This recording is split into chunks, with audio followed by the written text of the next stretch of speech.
Good evening, students.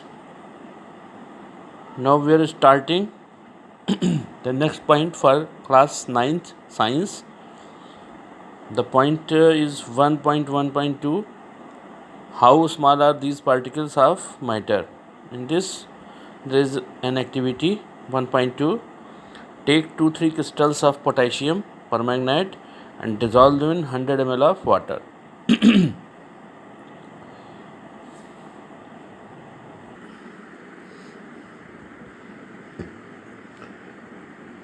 Take out approximately 10 ml of this solution and put it into 90 ml of clear water. What you have to do, that is told you alternatively step by step. Take out 10 ml of the solution and put it into another 90 ml of clear water. Keep diluting the solution like this 5 to 8 times. Is the water still colored? You are seeing the picture. The basic solution is in blue color. The quantity is 100 ml. Then you are taking 10 ml in a test tube and putting it in another 90 ml of water. Then it will be again 100 ml. Then this step is repeated for 3 to 4 times.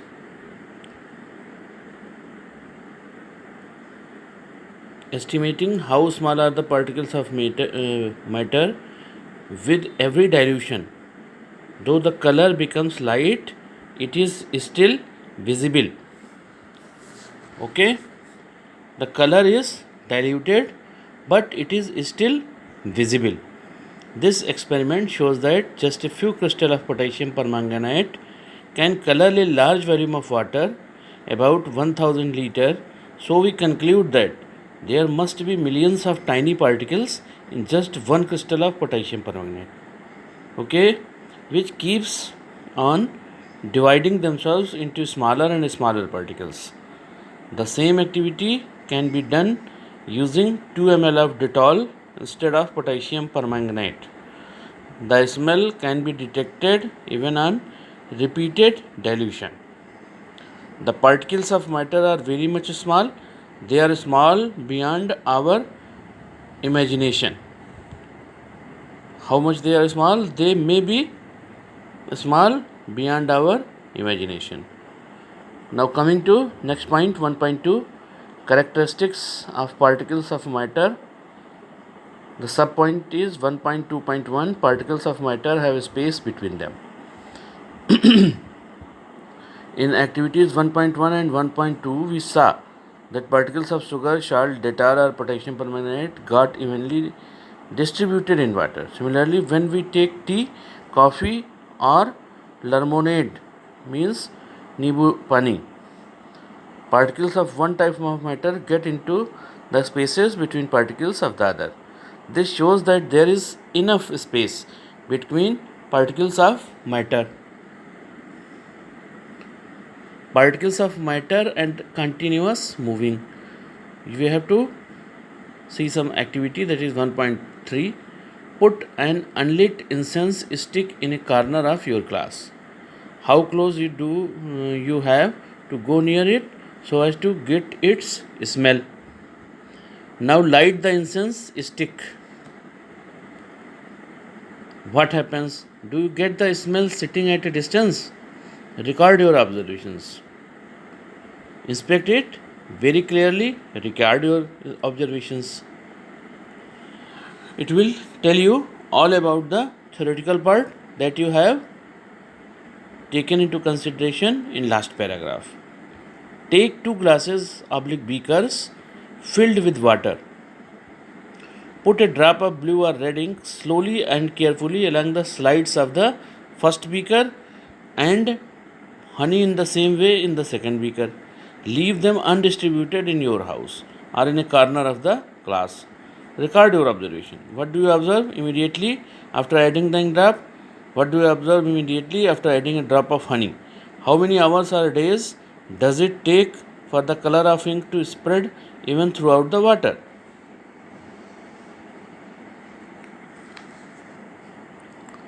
Drop a crystal of copper sulfate or potassium permanganate into a glass of hot water and another containing cold water. Do not stir the solution. Allow the crystals to settle at the bottom. What do you observe just above the solid crystal in the glass?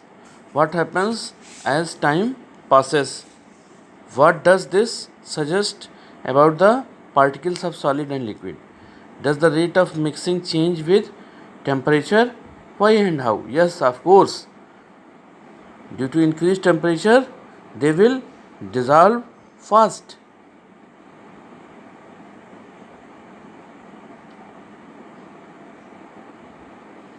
From the above three activities 1.3, 1.4 and 1.5, we can conclude the following. Coming to next page.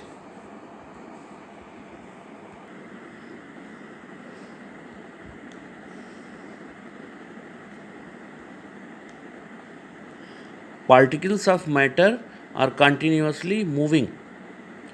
That is, they possess what we call the kinetic energy. What type of energy will be there? That will be kinetic energy. Means it is in movement. As the temperature rises, particles moves faster.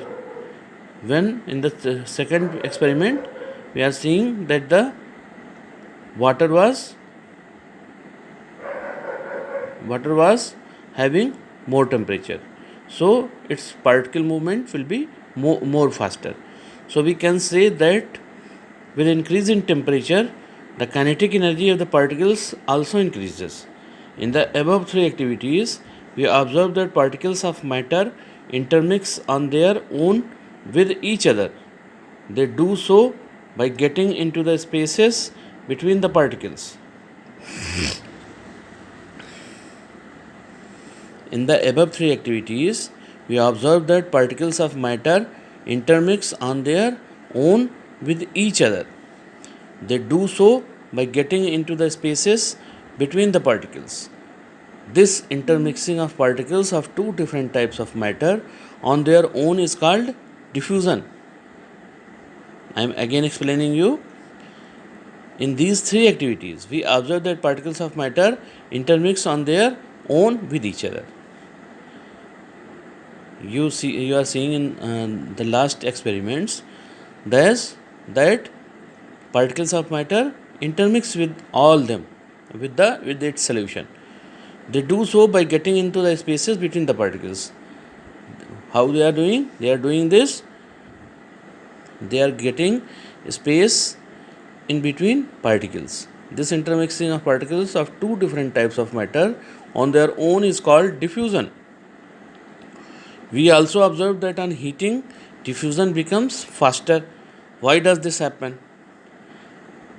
This happens because space due to increase of temperature or heating, the space in between the particles increases.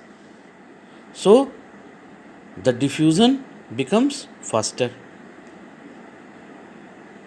Particles of matter attract each other. Activity 1.6. Play this game in the field. Make 4 groups and form human chains as suggested. The first group should hold each other from the back and lock arms like Bihu dancer. You are seeing a picture in which some ladies are in costume of Bihu dancer. They are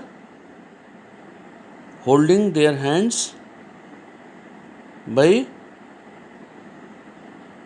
back and lock arms like Bihu dancer. You can see the exact picture in the photograph. The second group should hold hands to form a human chain.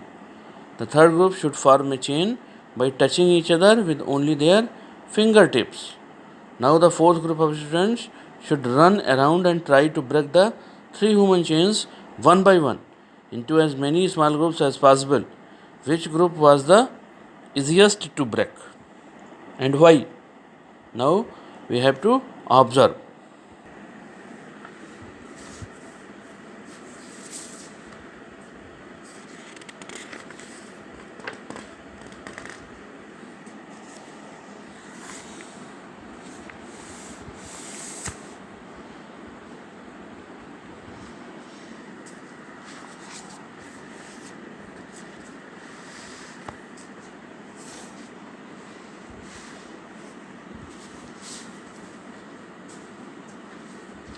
Now coming to next topic, states of matter. Observe different types of matter around you. What are its different states? We can see that matter around us exists in three different states. The first one is solid, the second one is liquid, and the third one is gas. These states of matter arise due to the variation in the characteristics of the particles of matter. Now let us study about the particles of these three states of matter in detail. Next point is 1.3.1, the solid state. Now we have to see an activity, that is activity 1.9. Collect the following particles: a pen, a book, a needle, and a piece of wooden stick. Sketch the shape of the above articles in your notebook by moving a pencil around them. Do all these have a definite shape, distinct boundaries, and had a fixed volume? What happens if they are hammered, pulled, or dropped? Are these capable of diffusing into each other? Try compressing them by applying force. Are you able to compress them? You are performing these activities. Now, all of the above are examples of solids. We can observe that all these have a definite shape. All of the above are examples of solids. We can observe that all these have a definite shape, distinct boundaries, and fixed volumes. That is, have negligible compressibility. As they are solids, they have negligible compressibility. They cannot be pressed. Means they cannot be pressed. Solids have a tendency to maintain their shape when subjected to outside force. Solids may break under force, but it is difficult to change their shape, so they get rigid. Consider the following. What about a rubber band? Can it change its shape on stretching? Is it a solid? What about sugar and salt? When kept in different jars, these take the shape of the jar. Are they solid? What about a sponge? It is a solid, yet we are able to compress it. Why? All the above are solids, as a rubber band changes shape under force and regains the same shape when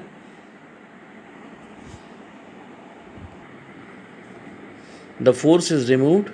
If excessive force is applied, it breaks. The shape of such individual sugar or salt crystal remains fixed, whether we take it in our hand, put it in a plate, or in a jar. A sponge has minute hole in which air is trapped. When we press it, the air is expelled out and we are able to compress it. The liquid state. Activity 1.10. Collect the following: water, cooking oil, milk, juice, a cold drink. B. Containers of different shapes. Put a 50 ml mark on these containers using a measuring cylinder from the laboratory. What will happen if these liquids are spilt on the floor? Measure 50 ml of any one liquid and transfer it into different containers one by one. Does the volume remain the same? Does the shape of the liquid remain the same? When you pour the liquid from one container into another, does it flow easily? We observe that liquids have no fixed shape but have a fixed volume. They take up the shape of the container in which they are kept. Liquids flow and change shape, so they are not rigid but can be called fluid. Refer to activities 1.4 and 1.5, where we saw that solids and liquids